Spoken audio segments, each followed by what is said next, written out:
个，第二个。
Hello there, and welcome back to Film Crack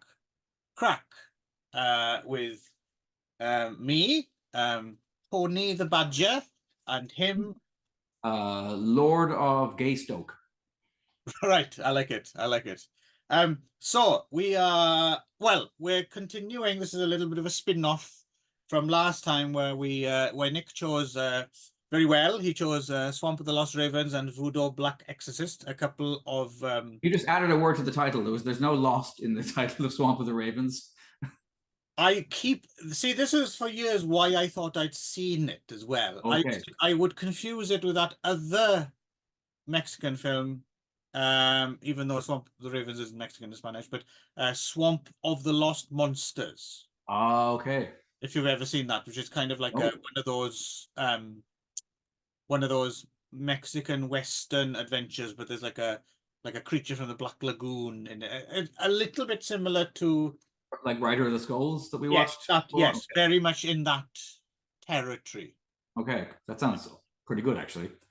It's kind of interesting. It wasn't quite. I think Rider of the Skulls, the Lost Skulls, was was more interesting. But right. But it's been a while since I saw it. Yeah. So anyway, that was our Manuel Canio, and well, it was also a Fernando Sancho triple. And yes, Fernando Sancho will pop up once again. He does indeed. You just can't get rid of this man. No.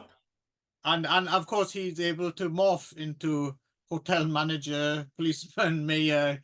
Yeah. He can do it all. Yep. Yeah. So after we did a couple of Manuel Canio films last time, I was thinking, oh well, you know, he also did a couple of these rip-off Tarzan films, right? Mm-hmm. So why don't we take a look at those? So we are taking a look at ZAN, King of the Jungle, and Tarzan y el Arco Iris. I assume that means rainbow. It sounds like it, although the English title, because apparently it was we'll get to this, but there wasn't it because there's a trailer for the English language version.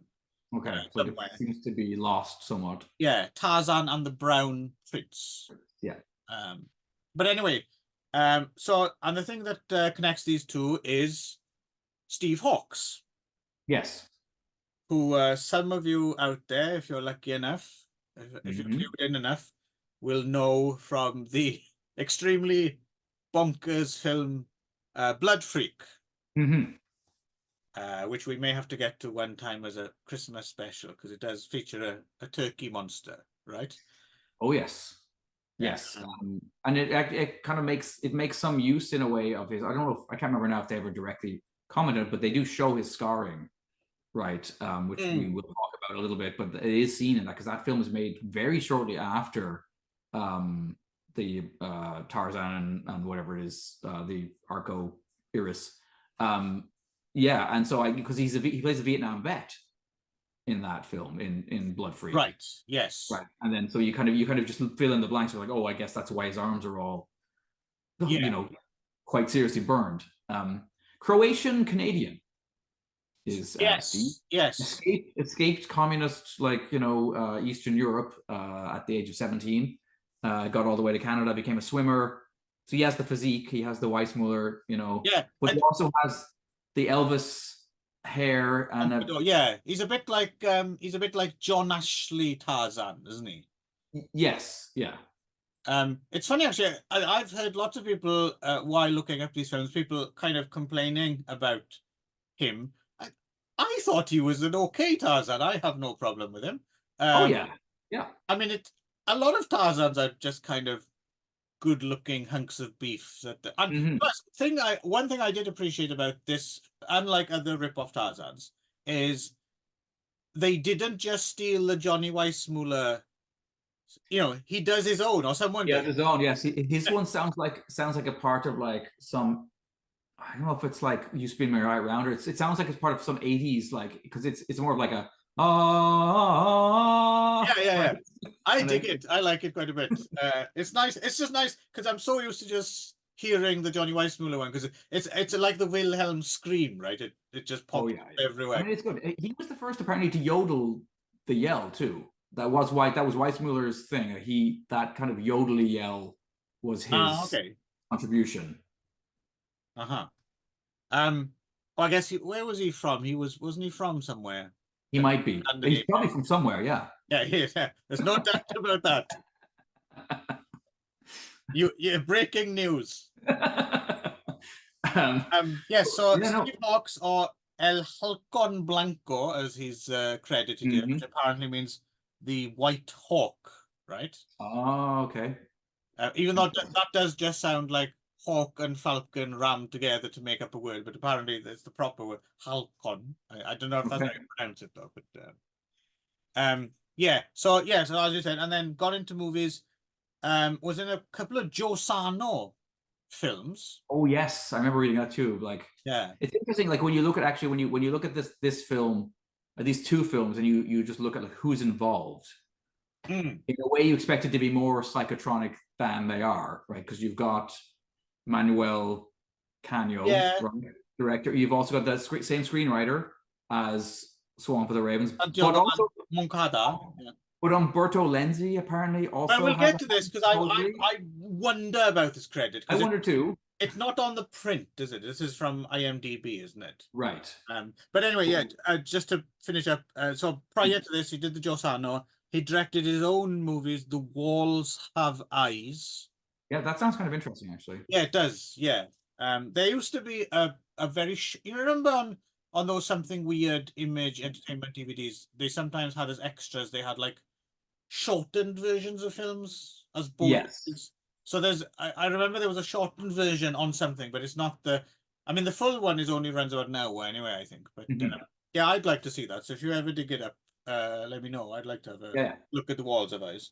And then it's and then I think it's these films, and then Blood Freak, and then he was in a few other things that sound kind of interesting. The Sexiest Story Ever Told from 1973, and something that I don't understand my own writing from 1975, which he also directed. Okay. And then he went off to become a Tiger King. Yeah. He runs Animal Sanctuary, right? Yeah. And Another Fire, apparently. It seems to have been the bane of his existence. Yes. And then one of his big cats escaped and had to be shot down. Yeah. All a big mess, and apparently then they shut down his place, and he was that's in very bitter about it. Boca Raton, right? I believe is where his Animal Sanctuary is or was, because I think he's still knocking about. Because I seem to remember a few years ago, someone for something or other tried to like get an interview with him or something. But I think he's fairly reclusive and doesn't talk about his. He might have passed away in the last couple of years. I have a feeling when I was reading about him that he has passed away. Yeah. That'll explain the lack of an The interview. reclusiveness, yeah, It's a really. pretty good excuse, to be honest with you. Sorry, I can't do your interview. I'm dead. Exactly. Yeah. Yes. So the first of these, Tarzan, because it's the Tarzan second A with a Yes. yes tail on a windy day. I don't know what you call that. Is it an accent? It's an accent. Yeah. Okay. Okay. I prefer ponytail on a windy day. Okay. Tarzan en la Gruta del Oro, which I guess is in the Golden Grotto. Grotto, yes.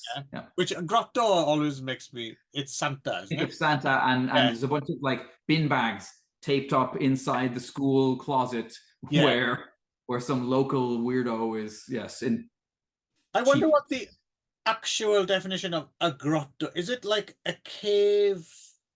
That you have to get through underwater, or is it a place of worship? Yeah. Anyway, it's that. Sure. Or Tarzan's Greatest Challenge. It was also known as at one point, or as we're referring to it, ZAN, King of the Jungle, 1969, Spanish, Italian, Puerto Rican co-production, and maybe filmed in Suriname, which is kind of like just above Brazil. It's the smallest country in Latin America. I think I read that somewhere, and Miami, and we know it was shot in Miami because there's a very specific location which we'll talk about, which is of great interest to me. Okay. Yes. So Steve Hawkes was So Steve Hawkes rescues the lovely Kitty Swan. Swan, yes. Who was Danish. Yeah. And you were saying she did a couple of, and I did look them up, but it's quite beautiful prints of those earlier, because this is not her first foray into jungle adventure. She was Gungala. And so, but apparently, which reminds me of that, remember those comics we read? Were they weren't the Basil Wolverton ones, were they? Who did the series of like woman like in the jungle? It was that madman, Fletcher Hanks, is it? Oh yes, yeah. For some reason, I always think of, when I think of like female-y Tarzan-y kind of figures, I always think of her. Right. What was she was like the Phantom of the Jungle with a skull face, and no, Kitty Swan's a lot more good looking. She is quite a bit more pretty than that. But anyway, so those films are available in good prints, but I can't find any sign of it English. Okay, well, leave them then, because those nice prints are floating about for free. You can't get them. Yeah, I wasn't sure if they'd ever been subbed or dubbed anyway, but I'd like to see them because, well, she basically does what she did here, but topless. Yes. Yeah, so that's got to be good. That's got to be worth at least a little entertainment, I think. I would think so. Yeah. So he rescues her from, I guess she's going to be sacrificed by some sort of tribe. Yes, a group of African looking fellows, who's I don't know if their leader is that woman who dances really, really, really energetically, but I enjoy any scene with her rocking out is a good scene in that film. But yeah, we don't know what she did that transgressed whatever, but they're pissed off with Kitty for some reason. She is a white Amazon woman wandering around in what appears to be, maybe, is this supposed to be Africa? This one? It's Tarzan, I suppose, but it could be anywhere really. Well, not anywhere. Obviously, it's not Cardiff, but right. But the next film, like, almost all of the day players are Filipino. Yeah, I think it was shot in the sea. And it's interesting is that the other thing that I was wondering is the time gap, like 3 years between the films as well. These seem like things that would have been shot almost back to back, right? But was this ZAN big enough for box office draw that they were like, we gotta make another one, because it was, I suppose so, it might have been.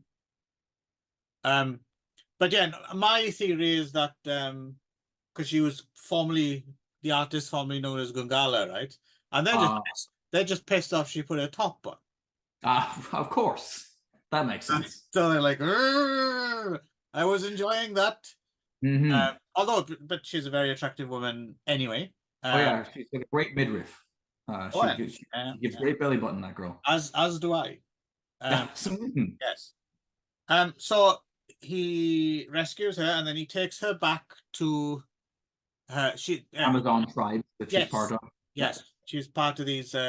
She's actually the daughter of the dying leader as well, right? Yes, and she tells immediately, for some reason, tells ZAN. I do like the fact that they were like, well, we might get in trouble with the famously litigious estate of Edgar Rice Burroughs. So if we just cut off the first 3 letters of the name, they're never gonna put it together that this, Right. Take the tar out of Tarzan and we're all good.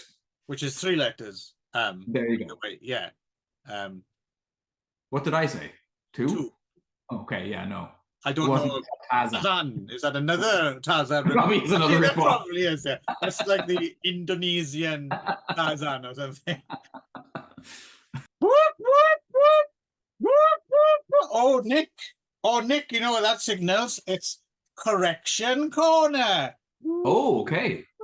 So we are going to have to stop immediately our talk about ZAN just for a few minutes to make a correction to an error made in an earlier edition of Film CRAIC.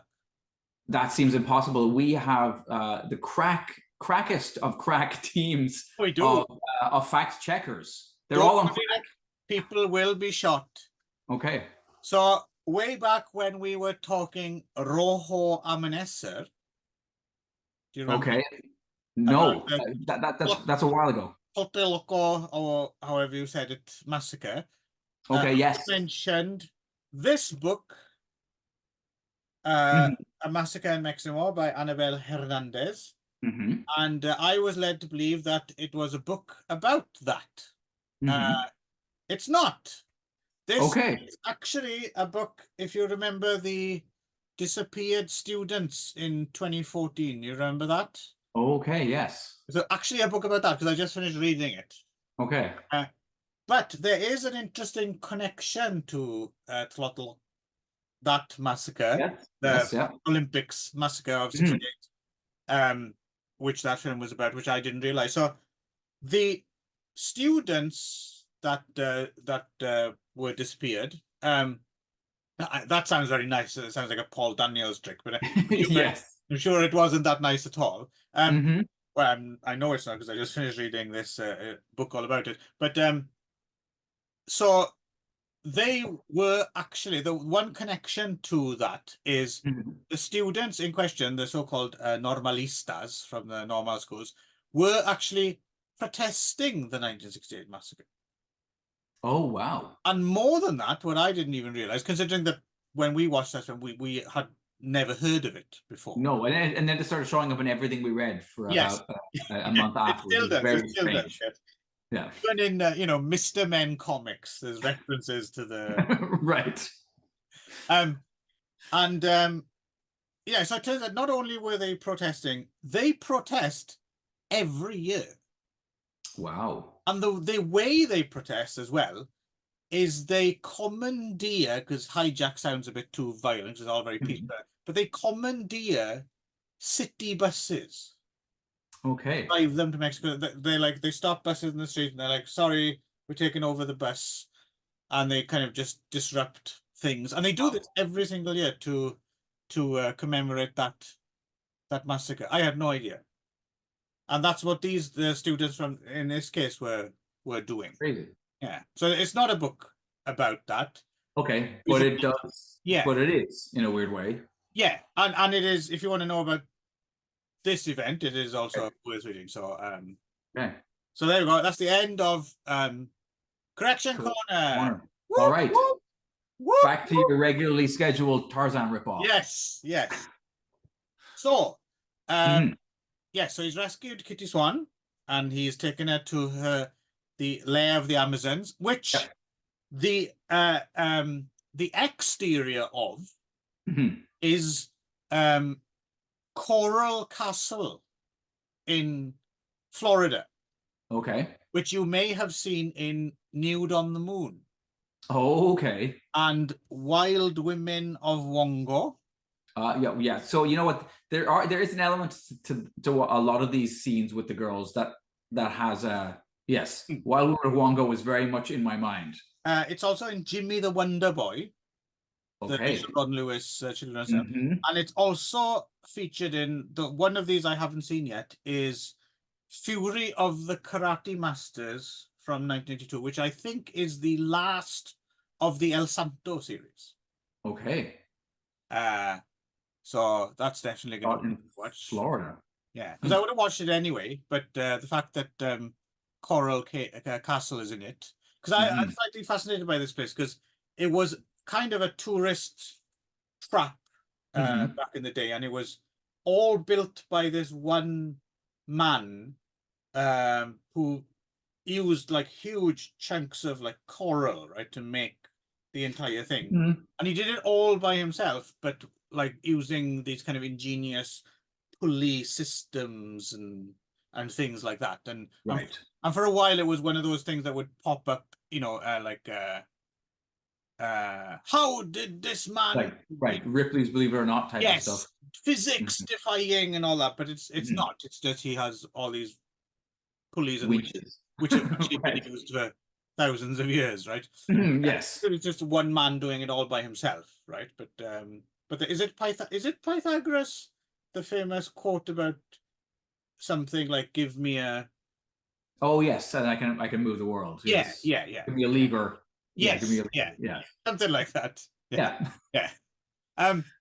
So it's a fascinating place, and it is in all these films as well, which is kind of, and it's instantly recognizable, right? Because it has that spinning door and stuff, and right.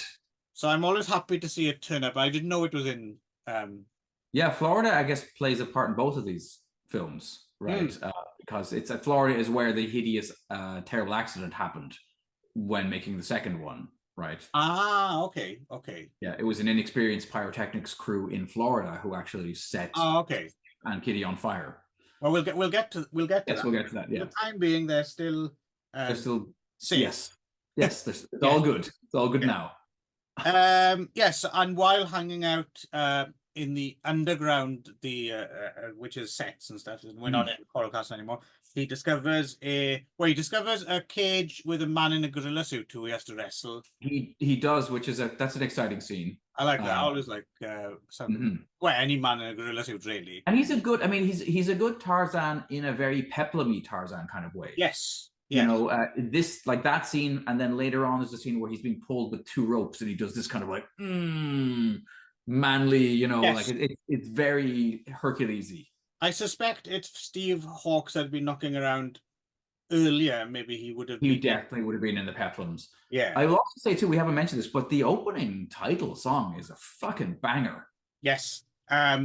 Score by Marcello Giombrai. Yeah, so much so that I actually I copied it. I ripped the audio right out of the movie because I was looking. I'm gonna do a deeper dive, but I'd love to see if I can find the soundtrack in some form or other. Well, I can send you the audio. Yeah, please do. Because I'm going to put it in some mixtapes of mine from now on for sure. I really like it. It ends a bit abruptly though, so it's difficult to mix into things. But still, yeah. No, I thought the same thing. I thought this is awesome. It's spaghetti western adjacent. Yes, very much. But it's got enough of the jungly exotica stuff as well. Kind of, yeah. I haven't heard anything quite like it, and I'm glad you mentioned it. I was taken by it. The second film as well actually has quite a lot of music going on. Decent music, yeah, but nothing that's quite reaches the heights of that. This theme is yes, no, I agreed. Yes, I wonder if it is on disc anywhere on any sort of compilation or something. It is pretty cool. Yes, so and then underneath Amazon he discovers some gold, right? There's some gold. Yes, well, because pretty much like Granny Amazon or whatever, who's in her dotage and is going to pass away, she just straight up tells him like, "Thanks for saving my daughter. By the way, we do have a golden grotto," which right. Which apparently he's not the best guy to share this with because as the movie goes on, he's pretty free and easy to share the information with other people he meets. Yes, including a prospector as played Yes. by Antonio Callas. Although he's he's nothing compared to spreading the word like this guy. This Yes. fool. Like, hey, everybody, I've got loads of gold. Hey, come on. Hey, you, Yes. are you thirsty? I'm going to buy you a drink. Why? Because I have gold.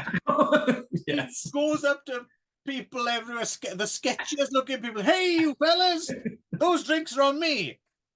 Do you know why? I'll give you 3 guesses. No, I'll tell you anyway. I got gold. Like, shut up. Yes. Yeah. He's Gonna not. get He does not. I wouldn't play poker with that guy. Or I mean, maybe I no. would. I guess Yes, I would you play would, yes, poker with that guy. yes. You'll never guess what I'll tell you. It starts with a K. But yeah, so you just shut up, dude. And of course, the inevitable, the bad guys who have been there looking for gold. And also his daughter turns up, right? Yeah, she's looking for him. So she's gone to the jungle and she's hooked up with some slightly disheveled, near to well, but good looking ish, guy who's going to help her dad. Well, the daughter is played by Krista Nell, or Doris Christanel, as she's another good-looking woman, but not in the state of undress that Kitty Swan. No, she rocks quite a great pair of tight jeans. Yeah, and like you said, so she employs the help of kind of alcoholic guide. Right, who owes money to people and stuff, and is well, the younger one is Carlos Alberto Badia, who is a little bit interesting because I'm looking up he was the son, he was Cuban exile. I read the Wikipedia thing you sent me. That's the IMDb. I'd never heard of him before. Yeah, son of a famous actor who ended up, after being exiled to Florida, went back and was at the Bay of Pigs, right? Which is extraordinary. So that was his dad. So he's in this. And then the other. It's funny because it's been a while actually since so take out your bingo cards at your leisure. Here we go. But another famous Cuban expat whose dad was a general under Batista and commits suicide right at the fall of Batista's regime was of course the father of what's his name, the guy from Soul Man. Yeah, so C. Thomas Howell's granddad was was a Batista. Someone used to tell C. Thomas all this. Yeah. Whatever C. Thomas's first name is, it could be Clive. Clive Thomas. Yeah. It could be. If it was just Clive Thomas, that sounds very Welsh. Yes. But yeah, no. So I guess there was a few of these actors in the 60s and 70s who obviously had come out of Cuba, I guess, right, and who couldn't go back because they were from the wrong kinds of families and stuff. So I don't think we need to get, so basically that's what we're looking at, that kind of jungle hook. Someone falls into quicksand, a snake appears to actually get shot.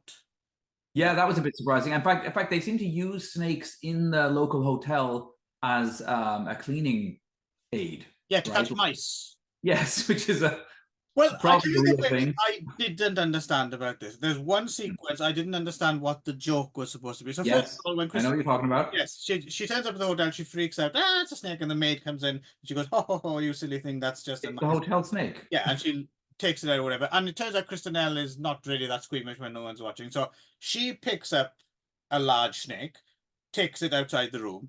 At which point in the corridor, she bumps into the maid, who's also carrying a large snake, who also isn't scared of snakes.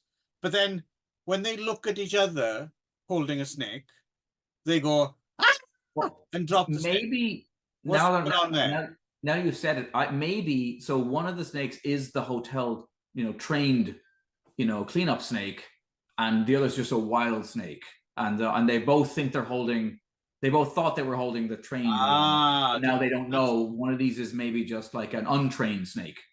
That I think you've thought about it more than the screenwriter did, but you could be onto something, because I was led to believe they had a few snakes about to catch the mice. Right. Yeah. What would you rather have in your hotel room? A mouse or a big fucking snake? I'll have the mouse, thanks. Yes. Also Yeah. worth mentioning, there's one point, surprise. There's a little bit of what's essentially hot wax torture as well, right? Mhm. A bit of a bonus SM kink I wasn't expecting in this rip-off Tarzan film. Or was it like oil or something? But it Yeah. played like hot Yeah. wax torture, right? Yeah. Um, yeah. And yeah, so how did we get on with ZAN, King of the Jungle, Nick, King of the whatever the fuck you're the king of? Yeah. So I think it's funny that there's parts of the film that I really like. And they're mostly, again, this connects really directly to the other Manuel Canio films, which is the sense of place, which is like Right. the underwater swimming photography. I loved for some. I don't know why. Normally that bores the shit out of me. Even in James Bond films, like all that stuff in which is the Thunderball, one where Thunderball, yeah, with all which the which is shot, a lot of it is shot in Florida by William Graffet, right? Which is oh, one of the big Floridian exploitation names. okay. It was his speciality, was underwater photography. Yeah, so at a certain, like, normally that stuff I'm just, but like in the hands of Manuel Canio, it works like they look like Frank Frazetta paintings of people swimming. Like it was just otherworldly They do and look just beautiful, yeah. strangely beautiful. And they're both good. Look, they're a good-looking couple of jungle king and queen, you know. Yeah, And there's so there's a scene, isn't there, where not long after he's rescued her, they're riding about on elephants, yes, about to go off to do something, and she's just sat there on the elephant looking super hot. She says something like, "Are you sure you need to go back and see your friend?" And you can see him thinking, "Yeah, yeah, I'd much rather stay here." And it's not the elephant. That's yeah, that's the big draw. yeah. Yeah, so you know, it was fun, but it wasn't quite, given the caliber of folks involved and the weirdness of the people involved, it wasn't quite as strange or you know, it didn't have the edge. You know, it was fine. It was a fine like Tarzan ripoff. Yeah, I got on with it just because maybe I wasn't expecting. You seem to have been expecting something a bit more out and out weird. I wasn't Yeah. particularly, so I just had a kind of fun adventure. Like yeah, like you said, it's not great, but I wasn't bored at all. I quite enjoyed it. I liked the man in the gorilla suit. Yep. I enjoyed Kitty Swan. You know, it was just so let's talk screenwriter credits then, because yeah, Santiago Moncada. Um, Also, the other screenwriter credit on the print is Joaquin Luis Romero Merchant, right? Who, Oh, Cutthroats 9. yes, which Yes. Moncado wrote. Right. Exactly. Yes. And he also did I think Cutthroats 9 is the only Merchant Western I've seen, but he's known, are any of his other Westerns as notable as Cutthroats 9 is notorious for being pretty Quite violent. violent And he for did Western as well. yeah, no, I always like, I don't think I've seen any of his others. I think that's the Oh, only one okay. I thought you might have, because you're Mr. Macaroni. So I thought you might have. right, but I know less of the like that's Spanish, which I know they're Right. all kind of adjacent to whatever, but like I've seen Paella Westerns, I believe. yes, it's a paella, yeah. Yes, but as you mentioned, according to the IMDb at least, Umberto Lenzi. So I was wondering about this. It's entirely possible that he's uncredited. He did a lot of, I mean, we know he did a fuck ton of jungle shit in and around this kind of time, right? But I'm wondering as well, could it be, did he maybe write the dialogue for like the Italian dub? Oh, could be. Something like that. Yeah. I was around about this time, he's doing his Carol Baker films, right? Okay. That's what's going on in his directorial life. And again, who knows, this could have been written years ago and dusted off. Or yes, I'm not sure. I'm not sure about the. Don't suppose it's in your Troy Howarth book, is it? That's actually a good point. I should look it up. I don't know where that, like, I'm not gonna pull a Darren and just wander off camera for 5 minutes, poking through my bookshelf. I'm leaving you here in front of the audience. But it could well be. I meant to actually look it up and then forgot to. Brilliant. So there we go. If anyone knows, let us know. And Yes, please get back to me if you do find that, because I I would will. like to know in terms of my written review as well. If it turns Mhm. out to be true, I'd like to confirm it, right? But Mhm. I'm friends with Troy Howarth. There we go. Maybe even ask Shoot him. him a message. Ask him. Yes, is that a true credit? It's funny. Is that a fact? Is that a fact? Is that a fact of history? Is that a fact? Is that a fact? Or is it myth and mystery? Exactly. What the fuck was that? Oh, I don't. it's not a fact, right? It's Oh called. yeah. Yeah, Yes. there we go. So, oh fuck, you've completely driven whatever I was going to say out of my brain. So we'll My come back to whatever old that was. BBC memories. Yes. Sorry. Um, We're talking ZAN, King of the Jungle, if that helps. King of the Jungle. Yes. Yes. And Oh yes. Lindsay. So here's the thing. Yeah. Did you grow up thinking that No, quicksand was? I never grew up. That's the Oh, you didn't problem. grow up. Okay, that's true. You didn't. No. You know, as a child, did you think that quicksand was going to be a much bigger problem in your future life than it turned out to be? There's three things. Me and my wife discussed this a lot. There's three things. Okay. There's quicksand, Yep. rattlesnakes, Yep. and people driving alongside you with those spinning blades that came at the hubcaps of their car. Yeah, right. Everywhere in the 80s, or when I Yep. was growing up, just media was, if something didn't have one of them in, then it was a miss, right? Yeah. Yeah. But you just But don't see them in films anymore. People don't fall in quicksand anymore. People don't no. use spinning blades. Even Mad Max. Did Mad Max Fury Road have spinning blades? I can't remember. I don't know because if it didn't, that's a shock that it didn't. But Maybe the apparently, new one does. Furiosa. oh, good. But Hopefully.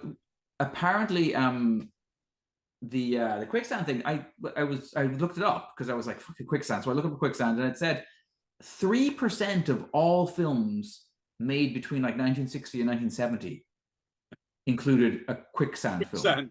So 3 out of every 100. Out of every 100 films, 3 of them had a quicksand scene. Wow. That's, yeah, which explains why I grew up thinking like, oh, fuck. Quicksand's going to be a really big problem. You've got to keep an eye peeled for quicksand. Yeah, because it's everywhere. And it changes. It looks different in every, like. Oh, in every movie, yeah. Blazing Saddles. Blazing Saddles, for some reason, is one of the strongest memories I have. Because that looks thick and porridge. Because what was the show? What was the TV show? Not Bob Carrot. What the fuck's that guy's name? Like Pantomime King, not Giles. Am I thinking of Giles Brandreth? I think Bob Carrot. Not Bob Carrot, because I don't know who that is. That's just a. I was going to say. That's just a vegetable with a name. Bob Carroll, jeez. Carrot. Okay, all right. Yeah. Not Bob Carrot Juice. Okay. No, not Giles Brandreth. Who's that fucking guy? Anyway, and there was like a show. It was like a just a knockout kind of show. And if you remember at the end of the show, there was they had a swamp of like porridge. Oh, okay. Yes. I vaguely remember. But there was, I mean, like, there was a lot of that kind of like Tiswazi kind of like phantom flinging, sliming. That was a thing of that, you know. Yeah. Children's entertainment. But the quicksand in this just looks suspiciously like a lake to me. It does look quite a bit like a lake, something floating on the top. Yeah. And then whereas in like Princess Bride, it's a proper sucking sand pit. Like there doesn't seem to be any fluid involved at all. Yeah, that's what I consider like. My is somewhere between the two. So porridgey, kind of damp, lumpy quicksand. Okay. Yeah. So Anyway. yeah. Okay. Shall we move on to the? It's all right. Tarzan's good challenge. I enjoy it. Yeah, no, it is not bad. The next one gets a bit Home Alone-y. I felt it gets a little bit Macaulay Culkin in the jungle, setting traps for whatever the fuck his name is, Joe Pesci. Prince. So at first the plot as I see if you correct me. See if right, because we should say we both watched this film in Spanish. Neither of us speaking that much Spanish. No, but your Spanish is a little bit better than mine, I suspect, seeing as I don't have any Spanish at all. Un poco. So the bad guys are animal trappers, right? The main bad guys. Yes. Led by Peter Lee Lawrence, speaking of spaghetti. Yes.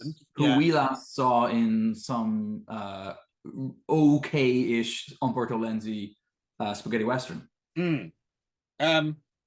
So there's that one thing, and then there's the Brown Prince is basically, it's a little boy in this tribe, right? And at first Yes. I wasn't sure, was this like, because so it seems as if, because there's a big procession at the beginning, which I'm not, at first I thought it was a funeral, or, and it might be someone's, and so he seems to be next in line to be the king of the tribe or something. Yes. And Lots of topless indigenous Filipino ladies right, in that, which is a bit different than the previous film, which I don't remember having any no, nudity in it. And suddenly we're into like, oh, that's a lot of, and maybe like in that weird way that they had back then of just being like, you know, we wouldn't show white 14-year-old girls topless, but yes. hey, sure, whatever. When it comes to native girls, that National Geographic double Yes, standard. yes, yes, yes. It's always been slightly disturbing, although generations prior to ours would have been very happy with that double standard, right? Because it was their way of seeing Oh tits yes, legit, boobs. right? Yeah. So did you know that? So that Robin Aristorenas, did you do any digging into him, the kid who plays the main? Oh no, Who no, plays the no, prince? no. So there's a reason his name is Robin. He was the star of not one, not two, but three Batwoman and Robin films made Ah, just before this, with his mom. His well, mom is apparently his mom was a famous Filipino or Filipina, like her name. She's just like she's one of those. It's like a one-word name. She was like that famous at the time. oh, I think I know who you mean. Um, so he was the very young Robin. So yes, and he was, and he's her son in real life. This I did not know. Good work there, Nick. I didn't bother looking that up because I did because I Because ended he's not a bad little actor. I mean, like, you know, he's reasonable given, yeah, you because know. I didn't write the full, because I just attached, because I wasn't seeing it and totally understanding what was going on, and there wasn't that much. I just added it as a kind of attachment to my review of ZAN, and therefore didn't do a whole cast and crew deep dive as I normally would. So that passed me by. So yeah, glad you looked So that up. it looks like Virginia. I think Okay. she just went by Virginia apparently, and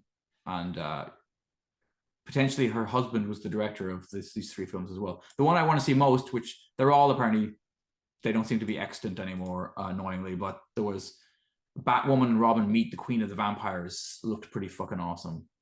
Yeah, yeah. Unfortunately, the Filipinos didn't really look after a lot of their They were film like the BBC. preservation. They Not were a, like the BBC. They just left stuff next to even furnaces and worse for the radiators. BBC.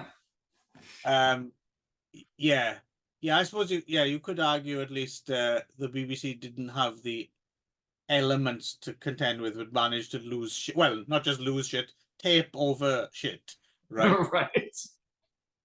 Yeah. So anyway, so what I was going to say, Yes. so the little boy. So what I wasn't quite sure. So he's gonna be Yes. the The new leader. Yeah. yes, but also Maybe it there's a turns. usurper. It feels like there's a usurper Well, dude. that's the thing. So, and there's this bald dude, right? An older dude. And obviously it's not a good look if you're in your 40s and you're competing with a small child and Yes. shooting arrows at him and this shit like that. Yes. But at Yeah. first I was wondering if it wasn't, and I'm not sure if you got a sense of this. What was it just that he was competing with the boy, or was the whole thing of the boy going through the jungle, going down the river, was it like a trial? Was it like I do feel like that was part of it. right, if But he returns from this, he's a man and he can. yes, But it did then feel like towards the end of the film, though, you find out that the whole time, which I didn't know until I didn't know that he was actually looking for a huge dildo that had been stolen from his village. he was. And he did. I'm not making that up, by the way. No.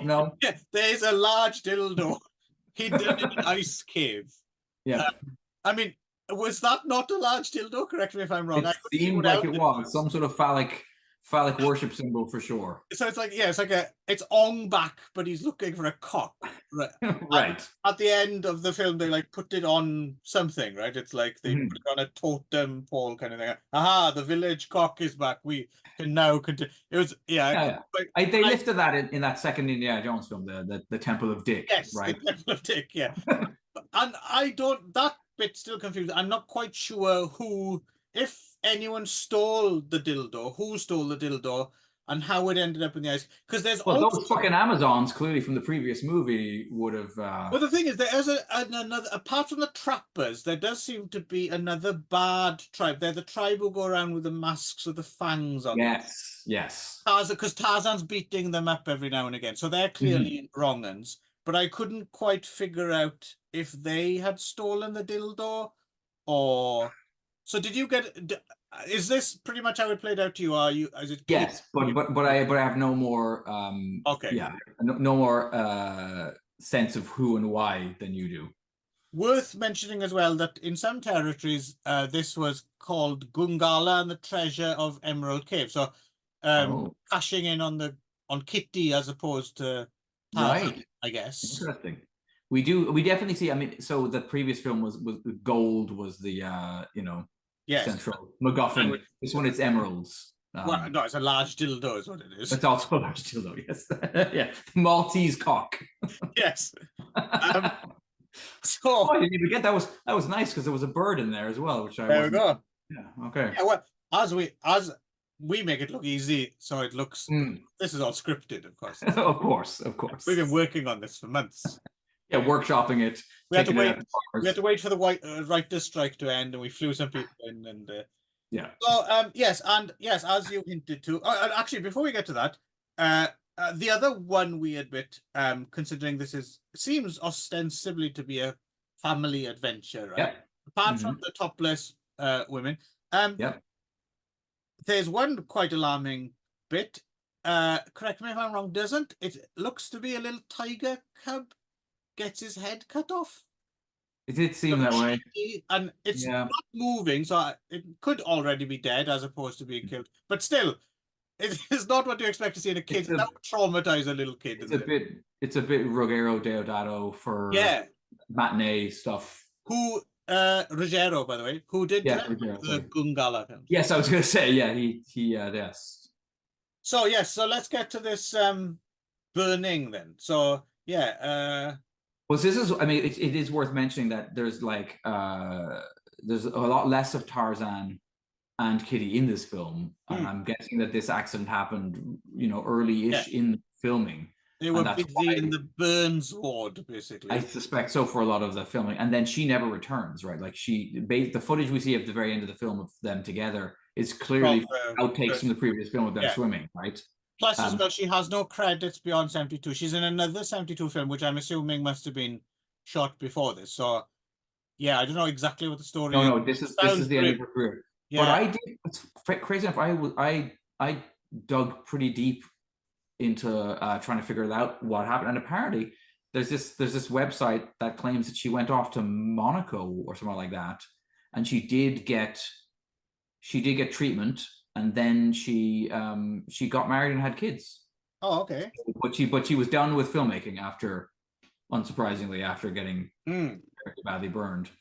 Yeah, so the both of them got burned. So the version I read as well was something, they were tied up, something went wrong, there was a fire, and then Steve Hawkes was rescued by Samson the lion, who never appeared in the film, because obviously whatever this whole section of the film was, for probably reasons of taste, removed entirely. So we don't really see any. There's no fire or tying up. No, I thought that it would be in there as well, like as often is the case, right? Because this is too good to. But it's not there, and so he was rescued by a lion, and apparently thus began his love of because clearly he didn't give a shit earlier in the film when they were cutting the head off a tiger cub or whatever. So that's spend the rest of his life basically living with big cats, apparently. Yeah. So I mean, if we were able to see it and understand it properly, I mean, I think it's almost certainly is a step down from the previous film. Yes. But again, it's not a huge. No. I mean, it still was entertaining enough. It still has that. Whatever it is, there's something about Manuel Canio's like films that do have, like we talked about, like you do feel like you want to take a vacation there or maybe live there for a few weeks. And every time I watch one of his films, I'm like, yeah, I'd like to spend a week on that. This got nothing on the No, it's not still just the the world of swamp. Swamp of the Raven. No, it's not. It's no, but it's still like a place that looks. I'm imagining a nice place to live is you live in Swamp of the Ravens, and also it's just a short little canoe ride over to Zombie Lake, Right. and Oasis of the Living Dead, Right. You know, yeah, that kind of place. And Peter D. Lawrence is, it's funny because I've mostly seen him in hero roles. He's quite a good menacing villain. But he's not bad at all as our bad guy here. Like almost all the scenes where he's like tying up Kitty Swan and stuff, like he's got a real leering look. Yeah. Understandably so, but yes, he's edging into that kind of Klaus Kinski territory. I could relate. There we go. I think we're done, are we? I think we're done. Yeah. Couple of Steve Hawks fans. So I did wonder. I mean, do you know much about? I would say the two, like as I've grown up reading about like the most litigious literary estates. The two that spring, but there's two that always spring to mind to me. And I'll see if you agree. And one is Edgar Rice Burroughs, right? Yeah. Anytime anyone does anything that's Tarzan connected or whatever. And then the other one is, I don't remember the guy's name, but who wrote The Invisible Man? H.G. Wells. Yeah, H.G. Wells. Yeah, apparently, specifically, the Invisible Man is one of the most anytime anyone's done anything that has an Invisible Man in it, the H.G. Wells estate's right down there. Serving them papers and right. And so it's interesting that they are, because it's quite early days for being that protective of your what do they call them now? IP. Yeah, exactly. Yes, your intellectual property. Yeah. Yeah. I don't know. Again, I suppose it all has to do with where your film is released and whether your second A has an accent above it or not. Right. Character and legal. Yeah, this is clearly Xantar. Yes. He's in no way connected to Tarzan. Legal jurisdictions and all sorts of complicated things. And plus as well, when you're dealing with back in the day films that were made on a budget, barreled through drive-ins and then disappeared. By the time anyone's caught up with you, you've fucked off to another country, right? Right. Is it worth your time to chase after someone? Yeah. The other thing I'll say, the last thing I'll say for Steve Hawks' Tarzan, he's the only Tarzan I've ever seen that I can easily see at a seaside resort in England, wielding a chain, listening to The Who. He has a real threatening fucking mod look about him with that mop of hair and just yeah. I think it's the hair that is reminding you of Arch Hall Jr. Yes. Although he's clearly a bit more. Yeah, a bit more of a man. Yeah. Right. Okay.